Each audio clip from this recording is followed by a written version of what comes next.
നമസ്കാരം, ഞാൻ ശില്പ ഗോവർദ്ധൻ. ഒരു ഭർത്താവ് ഭാര്യയെക്കുറിച്ചൊരു സങ്കടം പറഞ്ഞത്, PhD ഒക്കെ എടുത്ത ഭാര്യയാണ്. പഠിക്കുന്ന കാലത്ത് നല്ല മിടുക്കോടുകൂടി എല്ലാത്തിലും ഫസ്റ്റൊക്കെ വാങ്ങിച്ച് പഠിച്ച ആളാണ്. ഇപ്പോൾ പ്രത്യേകിച്ച് ഒന്നും ചെയ്യാനൊരു താല്പര്യമില്ല, ജോലിക്ക് പോകാനൊന്നും തോന്നുന്നില്ല എന്ന് പറഞ്ഞ് വീട്ടിലിരിക്കുന്നു. അപ്പോൾ അത് കാണുമ്പോൾ ഉള്ളൊരു സങ്കടം, അതെന്താ അങ്ങനെയെന്ന് നമ്മളൊന്ന് ഓർത്ത് നോക്കൂ. നമ്മുടെ കയ്യിൽ ഒരുപാട് വലിയ ഫെസിലിറ്റീസൊക്കെ ഉള്ളൊരു ഫോൺ, വലിയ വിലയുള്ള ഫോണാണ്.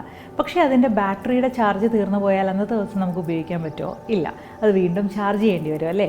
അതേപോലെ തന്നെയാണ് നമുക്ക് ഇത്രയും അറിവുണ്ട്, നമ്മളുടെ കയ്യിൽ ഇത്രയും കാശുണ്ട്, പഠിപ്പുണ്ട് എന്നൊക്കെ പറഞ്ഞാലും നമ്മളുടെ ഉള്ളിൽ നിന്ന് വരേണ്ട ഒരു എനർജി നമ്മൾ ഉപയോഗിക്കുന്നില്ല. നമുക്കൊരു സെൽഫ് കോൺഫിഡൻസ് ഇല്ല. നമുക്ക് എന്തെങ്കിലും ഒന്ന് കാര്യം ചെയ്യണം എന്നുണ്ടെങ്കിൽ ഒരു മടി വരുന്നു എന്നൊക്കെ പറഞ്ഞു കഴിഞ്ഞാൽ പിന്നെ ഇതൊക്കെ ഉണ്ടായിട്ട് എന്താ കാര്യം? ഒരു കാര്യമില്ല.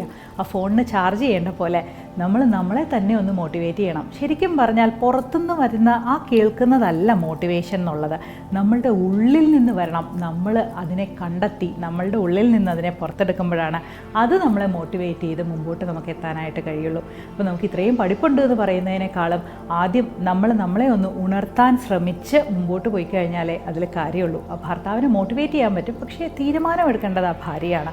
എനിക്കത് ചെയ്യണം, ജോലിക്ക് പോകണം, വളരണം എന്ന തീരുമാനം അവരുടെ മനസ്സിൽ നിന്നുണ്ടായാലേ അതിലേക്ക് എത്താനായി കഴിയുള്ളൂ. നമ്മളും അത് തന്നെ ഓർത്ത് കാര്യങ്ങൾ അതേ രീതിയിൽ വേണം കൈകാര്യം ചെയ്യാൻ.